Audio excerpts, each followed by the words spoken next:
आज संध्याकाळी आपण आलो होतो ग्राउंडवर, पण या ग्राउंडच्या मुलांनी मला काही पाणीच प्यायला दिलं नाही. मग काय सांगतो तुम्हाला पुढे व्हिडिओमध्ये. जय श्रीराम मित्रांनो, मी आलो संध्याकाळी आज ग्राउंडवर आणि बघा हा अग्निवीरवाला बंदा कसा पळतोय, कल्पेश फौजी. आता यावर्षी फिक्स आहे बरं का अग्निवीर एक.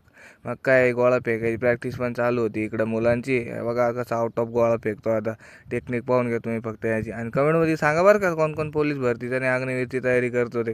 आणि हा महेश आहे बरं का, महेश लय भारी गोळा बिळा फेकतो. रनिंग पण चालू आहे, प्रॅक्टिस जोरात चालू आहे याची.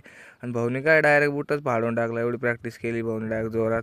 मग काय आता त्यालाही जायचं होतं घरी आवरून बिवरून. हा पा इकडं चोर कसा पाणी पितोय, मुलांना पाणी बिणी देत नाही का, एकटाच पित राहतो हा. आणि डिप्स मारून घ्या बरं का तुम्ही पण, असे शिकून घ्या डिप्स. व्यायाम करणं आवश्यक आहे, गरजेचं आहे शरीराला. आणि इकडून पण आपले 2 बंदे आले होते आणि त्यांचं वेगळंच काम चालू होतं. प्रोटीन आहे का म्हणे, असं तसं काय म्हटलं, हे वेगळं चालू आहे म्हटलं. आणि असं गाडी लाईट लावावं लागतं बरं का, पाहून घ्या तुम्ही रात्री, मग अवघड होऊन जातं नाही तर लई. काय निघालो घराकडं आम्ही. काय भेटतो तुम्हाला नेक्स्ट व्लॉगमध्ये. अंधार पण खूप झालं होतं. तोपर्यंत तुम्ही लाईक फॉलो करून टाका, मग तुम्हाला चांगलं कंटेंट देतो मी. जय श्रीराम, भेटतो नंतर.